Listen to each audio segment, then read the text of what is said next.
सन 1856 में अवध का राज्य अधिकृत होते ही अकस्मात सब लोगों में परतंत्रता के प्रति घृणा उत्पन्न हुई। स्वतंत्रता का रम्य एवं पुण्य दर्शन श्रीमंत नाना की तीक्ष्ण दृष्टि को इसके पहले ही हो चुका था और गुलामी की गंदगी की दुर्गंध बड़ी दूर से उन्हें आने लगी थी। परंतु जड़ बुद्धि सामान्य जन समूह प्रत्यक्ष साक्ष्य के बिना उसे ग्रहण ना कर सका।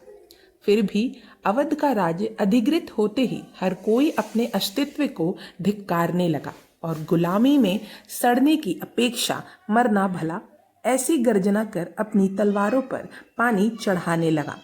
इसी समय हिंदुस्तान की इतिहास प्रसिद्ध राजधानी को भी मानो नई चेतना मिल गई और दिल्ली के राजमहलों में स्वतंत्रता संग्राम की मंत्रणाएं शुरू हो गई।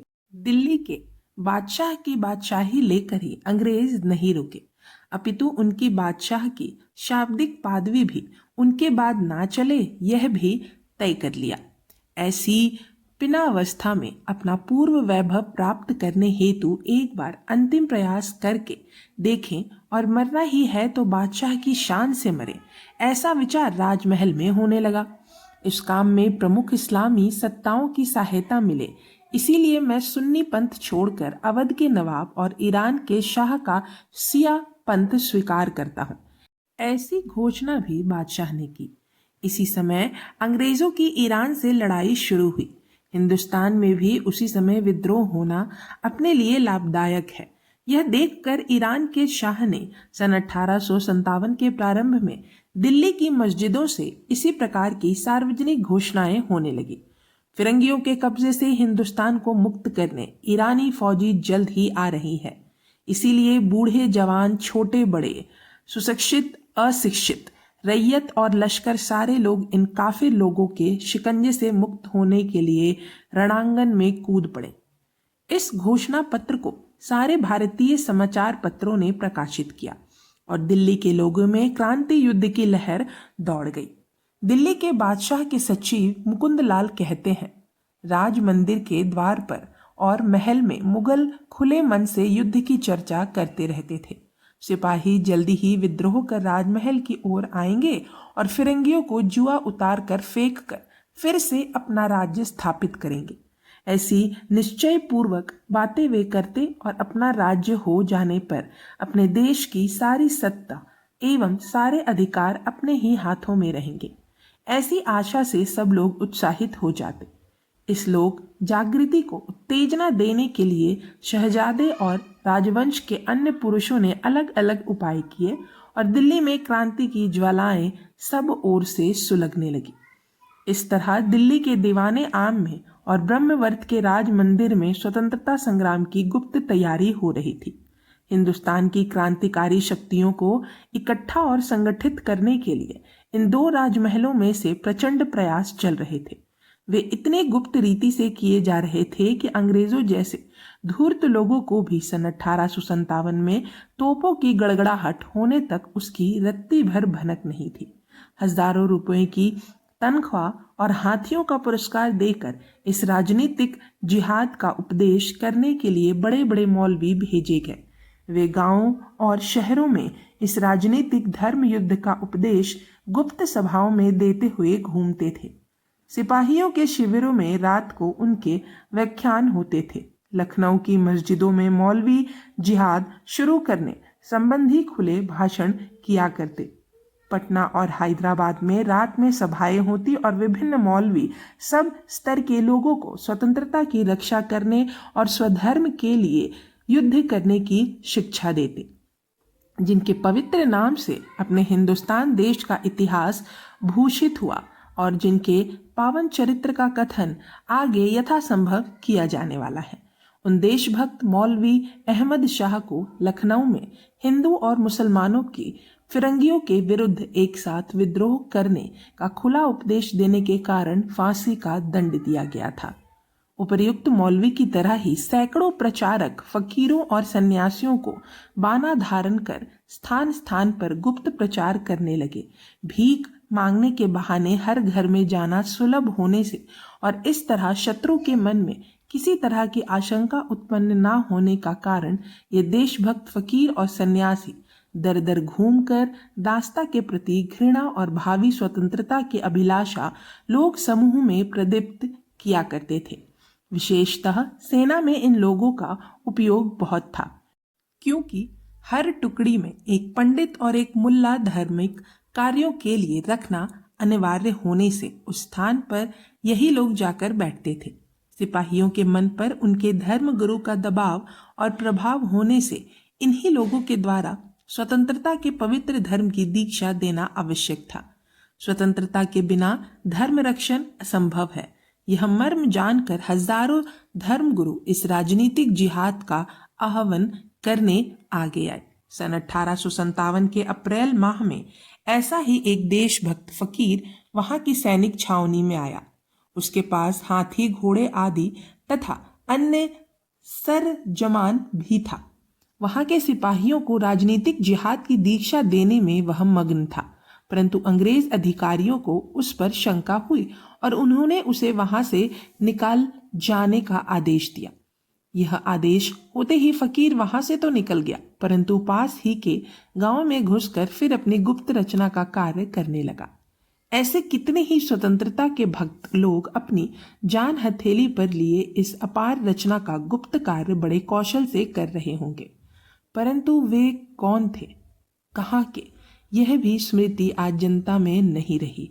हाय हाय, जिस प्रकार मस्जिद, मंदिर और भिक्षा के बहाने घर घर में स्वतंत्रता की चेतना उत्पन्न करने मौलवी और पंडित, फकीर और सन्यासी भेजे गए, वैसे ही विभिन्न स्थानों से अधिक महत्व के स्थान पर उपदेशकों और शिक्षकों को भेजा गया था।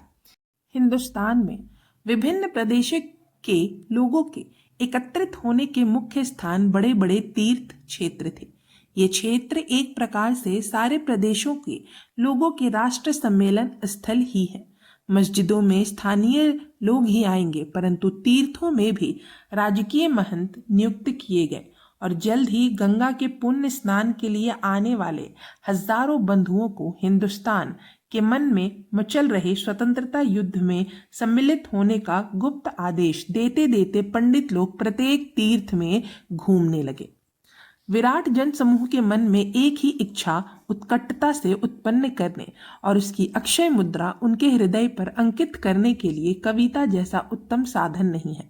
मार्मिक शब्द और आकर्षक पद्धति से पद में गुथा हुआ सत्य जनता के हृदय में बहुत तेजी से अंकुरित होता है। इसीलिए राष्ट्रगीत की महत्ता बहुत मानी जाती है।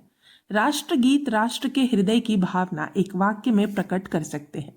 जब जब किसी प्रबल भावना से राष्ट्रीय आत्मा छटपटाने लगती है, तब तब उससे निकले सहज बोल ही तो राष्ट्रगीत हो जाते हैं। फ्रांस की राष्ट्रीय आत्मा के बोल हैं ला मार्शलीज। सन 1857 में स्वधर्म रक्षण की उदात्त भावना से भारत भूमि की आत्मा फड़फड़ाते समय उसके मुख्य मार्ग से ऐसा कोई राष्ट्रगीत निकला ना होता तो आश्चर्य ही होता। दिल्ली के बादशाह के एक निजी गरवाए ने सारे हिंदुस्तान के कंठ से निनादित होने वाले एक राष्ट्रगीत की रचना स्वयं की थी। अपने पूर्वजों के पराक्रम का वर्णन करने के पश्चात उस राष्ट्रगीत में वर्तमान की अवनति को करुण रस में चित्रित किया गया था। जो लोग एक दिन हिंदुस्तान के इस छोर से उस छोर तक विजयशाली वैभव से अभिषक्ति हुए थे, उन्हीं लोगों को आज विश्व में गुलाम कहलाने की बारी आई। उनका धर्म अनाथ हो जाए और उनके अभिशक्ति सिर विदेशियों के पैरों तले कुचले जाए, इस विपरीत और लज्जास्पद स्थिति के लिए उस राष्ट्रगीत में भारत माता आक्रोश कर रही थी। परंतु अब उसका यह आक्रोश हमें सुनाई देगा क्या? क्या अब वह सन 1857 का गीत हम फिर से सुन सकेंगे? उस राष्ट्रगीत का प्रारूप यदि कोई खोज कर निकाले तो अपने इतिहास पर उसके अक्षय उपकार होंगे। तब तक इतिहास इतना ही कहता है कि अपनी धरती माता सन 1857 में आक्रोश कर रही थी और कानपुर के मैदान में कूदते समय नाना के कान में वही आक्रोश भयंकर रूप से गूंज रहा था। रचना के साधना भी विस्तृण ही होते हैं। जर्जर हुई मातृभूमि को मदोन्मत्त अत्याचारों के हाथ से छुड़ाने जैसा कार्य करने के लिए पहली मूलभूत एवं महत्वपूर्ण कोई बात है तो वह है सब लोगों का मनः प्रवर्तन वास्तु स्थिति के क्रांति करनी ही तो सबसे पहले मनः स्थिति पर विजय पानी चाहिए। यह मनः क्रांति की चौकियां स्थापित करनी चाहिए। यह मनः क्रांति संपादित करने के लिए मन की ओर जो भी रास्ते जाते हैं उन रास्तों पर क्रांति की चौकियां स्थापित करनी चाहिए। मानव मन सहज की उत्सव प्रिय होता है, अतः सामान्य जनसमूह को वश में करने के लिए उत्सव के अतिरिक्त दूसरा राजमार्ग नहीं दिखता। इन उत्सवों को शक्कर में घोलकर शिद्दतों की गोली दी जाए तो समाज का बाल मन उसे रुचि से गटक लेता है और उससे रोग भी ठीक हो जाते हैं। ऐसे गहरे विचार से उस गुप्त संगठन के कार्य में विभिन्न चित्ताकर्षक उत्सवों से सामान्य जन को स्वतंत्रता युद्ध की शिक्षा देने की व्यवस्था की गई। विभिन्न प्रकार के चित्रों के खेल तैयार कर स्वधर्म की और स्वतंत्रता की कसी अवहेलना हुई। इसका हूबहू नाटक उन चित्रों द्वारा प्रस्तुत कराया जाता था और उस सारे अपमान, गुलामी और परतंत्रता का प्रतिशोध किस तरह लिया जाए, इसके उदप दीपक और अनिवार्य चेतना देने वाले चरित्र इन तारों से बंधी गुड़ियों से दर्शाए जाते थे। चौपाल, पनघट, चौकी, धर्मशाला आदि बस्ती की खुली जगह में वीर रसोत्पादक गीत गाकर लोगों को चेताया जाता था। उत्तरी हिंदुस्तान का अति प्रिय गीत आल्हा, जिसे सुनने पर 8 दिन में कहीं न कहीं लड़ाई होनी ही चाहिए, ऐसी धारणा है। वह वीर रस से भरा गीत गाते लोगों की बाहें फड़कने लगी। पूर्वजों के पराक्रम के स्मरण से जब उनका रक्त खौलने लगता तो तुरंत विषय घुमाकर वर्तमान दास्तां की पूरी बात प्रस्तुत की जाती। इस पर जो हर हर महादेव की गर्जना ना करे, ऐसा कापुरुष कौन होगा।